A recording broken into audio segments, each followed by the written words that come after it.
Hello, my name is Beth Twist and I'm a cross-stitch designer, and I am going to talk about cross-stitch today. My business design name is Heartstring Samplery, and hopefully you're here because you've heard of my designs, and if you're new, then welcome.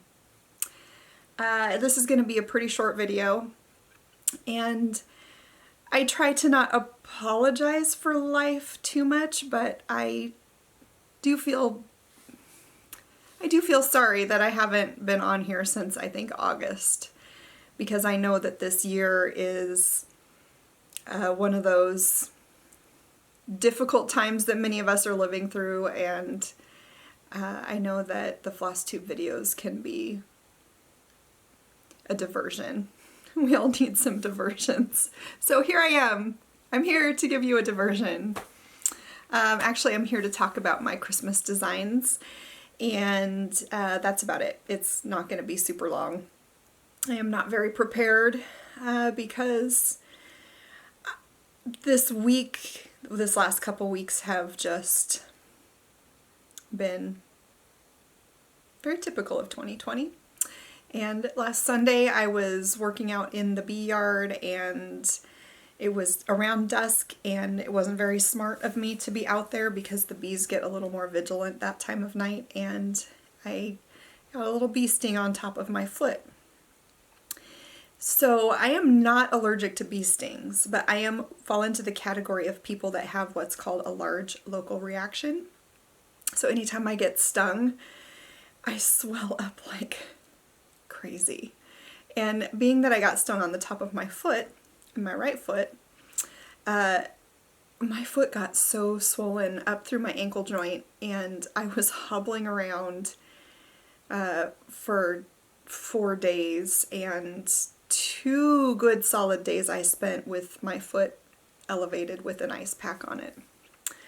And I get stung about once a year keeping bees, and I think that that's pretty good considering I have multiple tens of thousands of bees flying around all the time. So I don't know, I count my blessings, but all of my plans were waylaid. So anyway, it's Sunday late afternoon, and I realized that I needed to do this today because during the week I have 2 kids who are trying to study and do schoolwork in the dining room. In our open floor plan home, that means if I were to record downstairs, it would be a distraction to them. And then my husband works in our bedroom, and he's often conference calling, or if not, he's deep in thought, and so I can't record in here. So during the week, I just can't do it. In the summer, I would go outside, no problem. I could film whatever I wanted. But now I have to get it into my head that if I'm going to record, it has to be on the weekend. So here I am. That was a long rabbit trail, but it's okay. So I never presented on FlossTube my September releases. I released a series of 4 journal covers, and I call them dream journals because I'm someone who has vivid and crazy dreams. Fortunately, I don't tend to have nightmares. They tend to just be really random storylines and yeah, very creative dreams. And because I don't sleep well,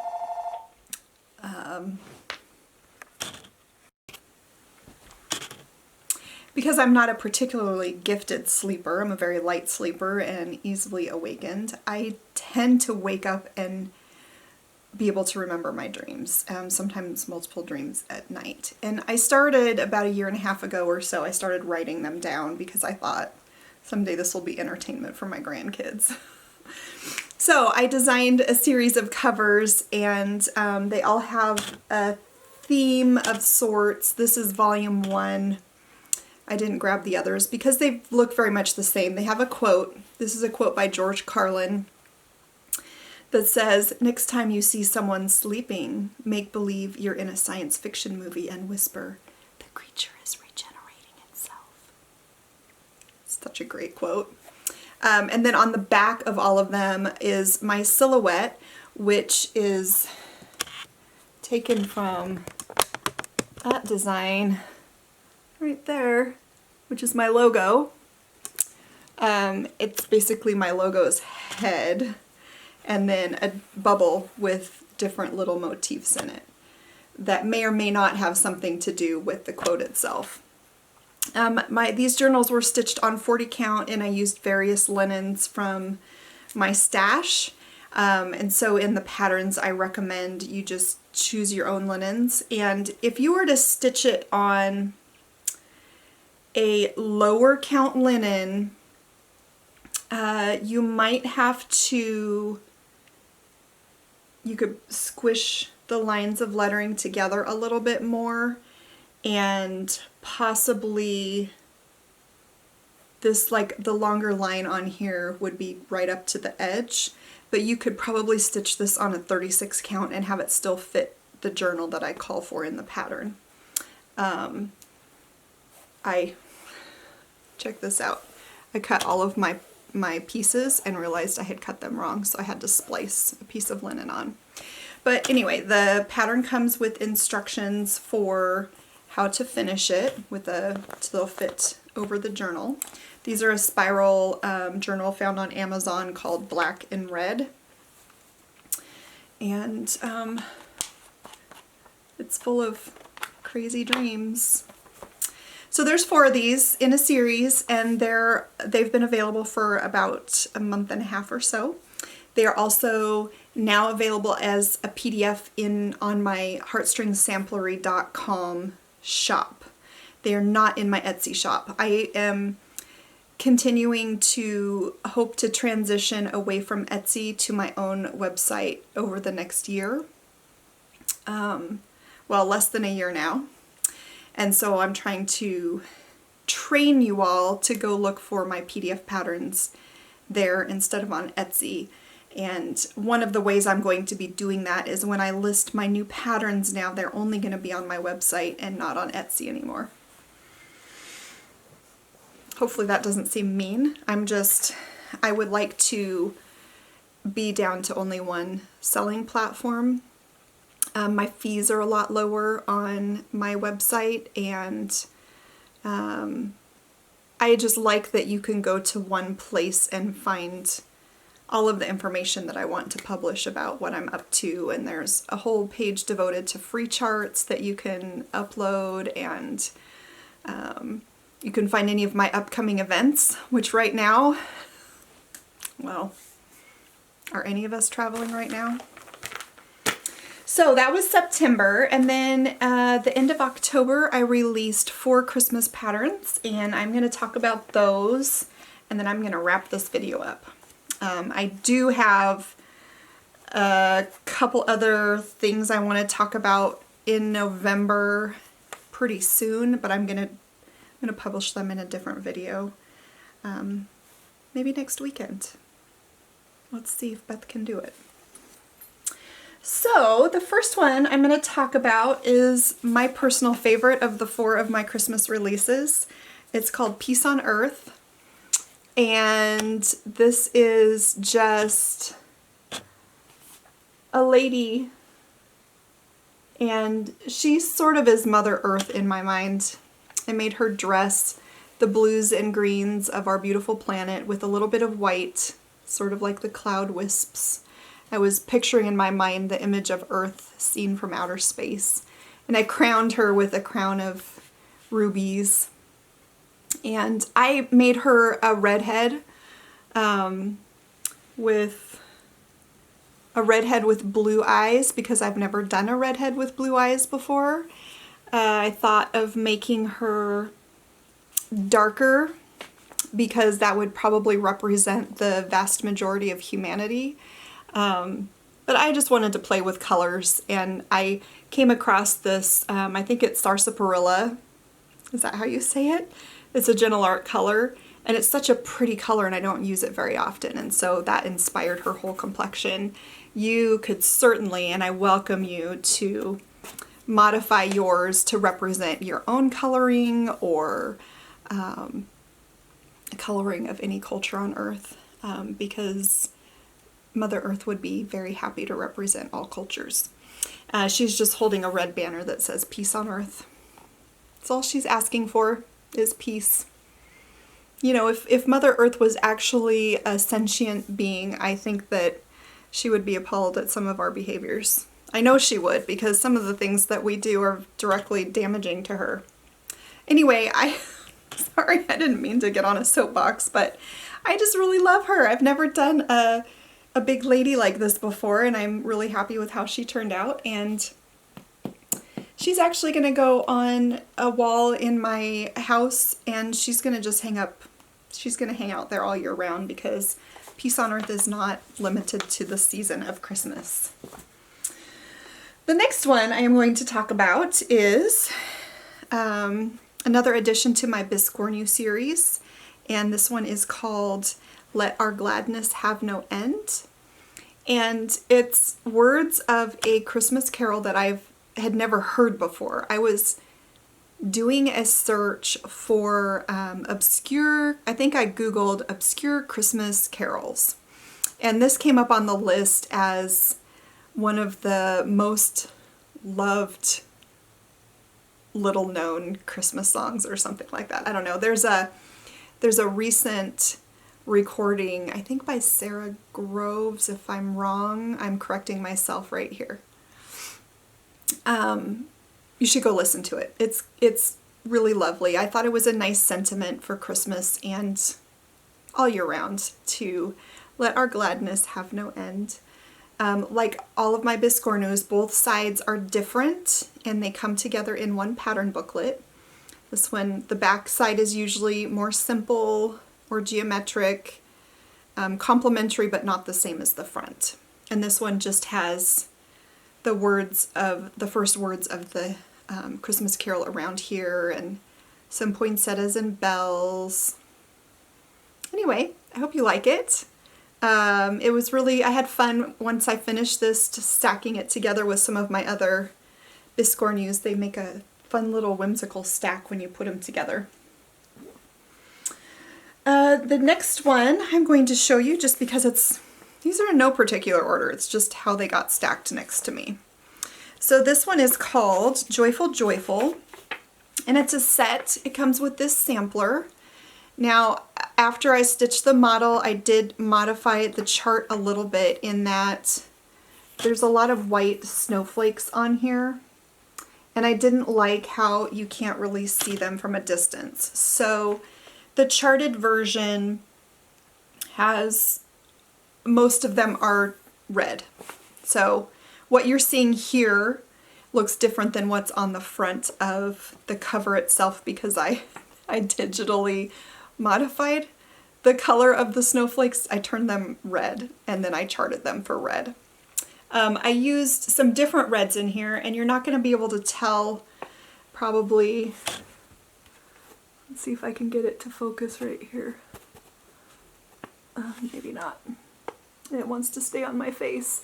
This is a DMC Etoile, and it's got a lovely sparkle to it. For a few of the motifs, this one, and this one. And then I used a darker red and a brighter red, and you don't have to do that. You could just do the whole thing in one favorite red. But I couldn't decide which one was my favorite when I was working on it, and so I decided to use multiple reds.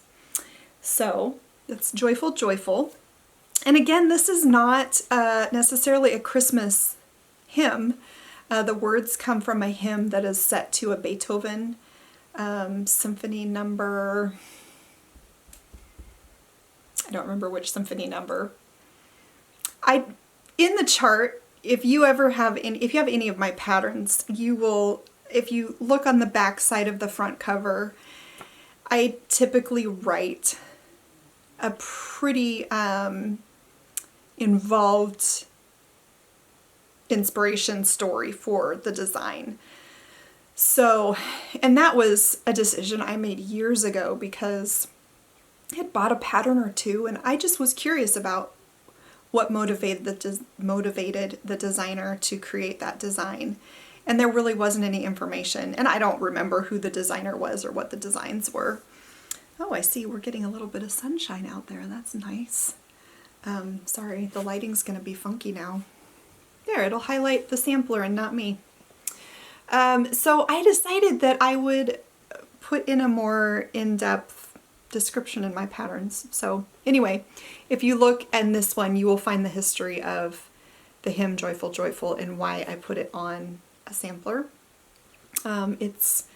This model belongs to my mom and she keeps it up year round. I stitched it for her for Christmas last year. Wow, it's really blowing out the lighting. I'm gonna get up and pull that curtain.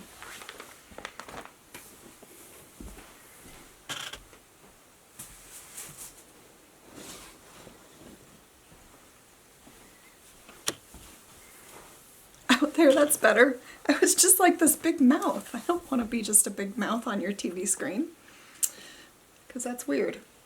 Okay, so the pattern booklet comes with the chart for this small sampler, and it also comes with charts for 3 little ornaments, and they're all just Quaker motifs. And like the sampler, I stitched them in 3 different reds, and they're all mounted in a 3-inch embroidery hoop. I did not put instructions in the website for doing this because it's such a simple process. I didn't think that it required a tutorial, but by all means, if you order this and you're not sure how to finish it, please reach out to me. I just did a simple little fabric backing that I glued on. Oh, and you're not going to be able to see it. I put some glitter paint on the hoop so they have a little sparkle when they're hanging on the Christmas tree. So that's called Joyful Joyful, and the sampler and the ornaments all come in the same booklet. And the final of my 4 new releases is called Ding Dong Merrily on High. This was a I'm going to make some noise here for a second. With a design called Ding Dong Merrily on High, you have to have jingle bells, right? So this was a custom design that I did for a Christmas in July event. And at the time the request came to me, it was like right after Christmas, and I was Christmased out, you guys. I was like, oh, this is so difficult, and I knew that I had to get it done.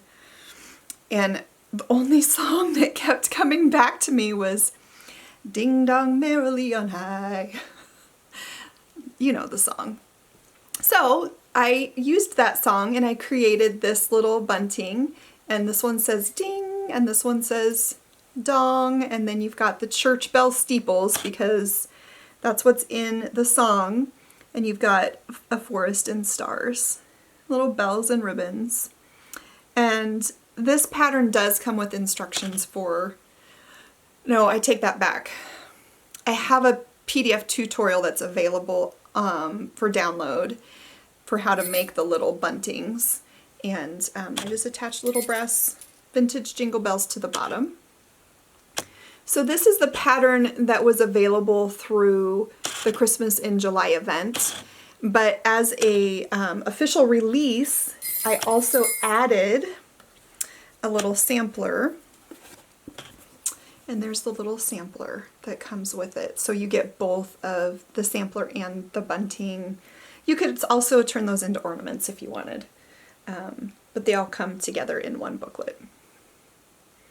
And this is basically, you know, it's the same as what's in the little ornaments, but just all on one piece and arranged a little bit differently. So, yes, that is a word, swungen. Let steeple bells be swungen. The story goes that when the hymn was written, it was purposely being written to sound folky, or like country folk wrote the words, even though it was somebody who was not a country folk who wrote it. So those are my 4 Christmas releases. Those are my last official distributed designs being released for 2020.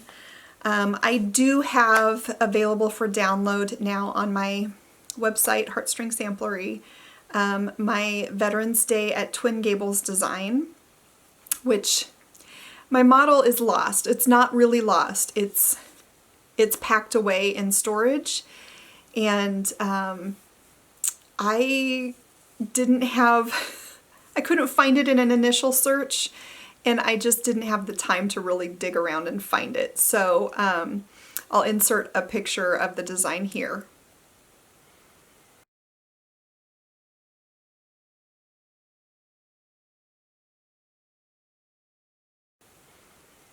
This was a club design last year, and now is available for everyone, but I decided, because of the timing and everything, I didn't want to do a general release, to only release it in PDF format.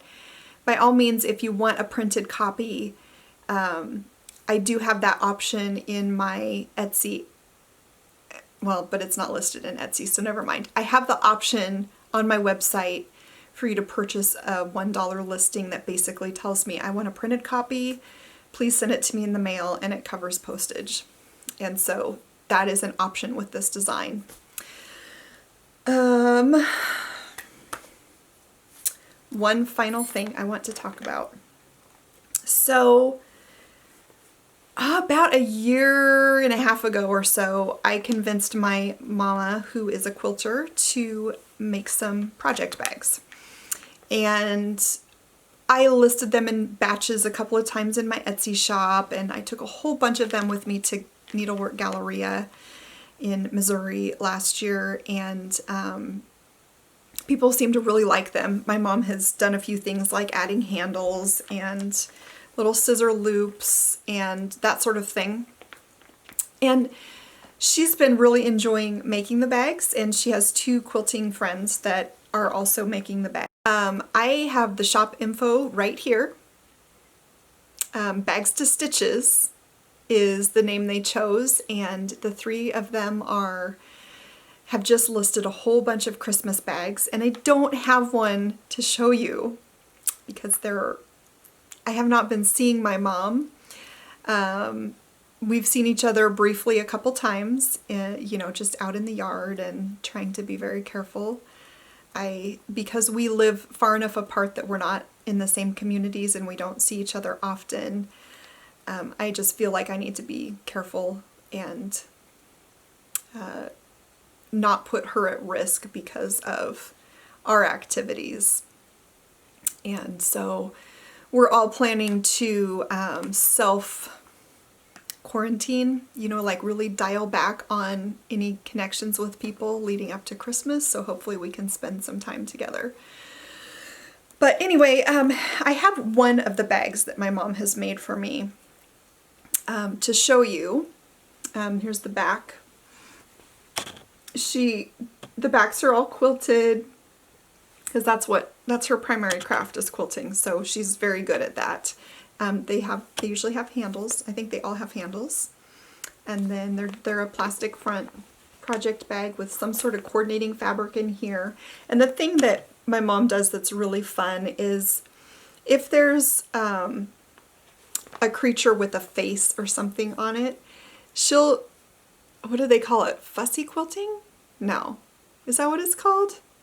I don't know what it's called. I don't know the term, but she'll quilt around it. So she does these little special touches on her bags that are really lovely. And anyway, they have the little fabric strip at the bottom so anything sharp doesn't poke through the plastic. And there's a lot of project bag makers out there, and the only thing that to me makes these stand apart as something extra special is they're my mom's, and the quilting that she puts into them, the time. She recently got a bunch of zippers in bulk and they're long length, and she was having all of this extra zipper left over at the end, and she's very frugal and doesn't want to just throw anything away. And so she came up with, let's see if,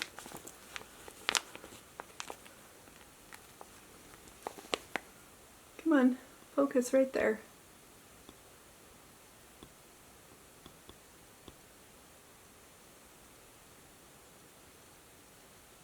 How's that? I'm touching the wrong thing. Oh, I'm showing my age right now.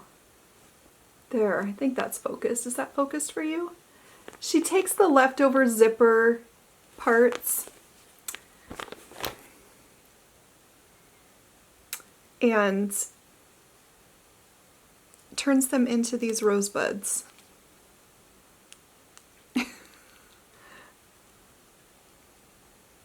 Oh, cameras, technology. Can you see it? So she's got some felted wool that she uses for the leaves, and the zipper is the little rosebud, and then she's got a lobster clasp on it. And she's selling these separately in her Etsy shop. They're dang cute, and they just hang on the bag like that. I like me a good zipper pull, because then I'm not fumbling around for the tiny zipper. I have a good something to hold on to. So pretty please go check out my mom's Etsy shop and her friends. And if you see something that you love, then it would just make them all super happy if you made some purchases from her Etsy shop.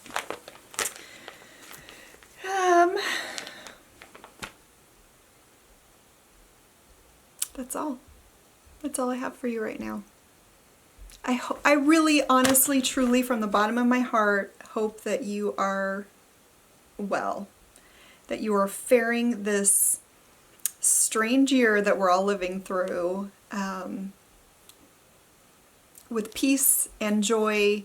And I know that there's a lot of loneliness, there's a lot of anxiety, there's a lot of all of the above.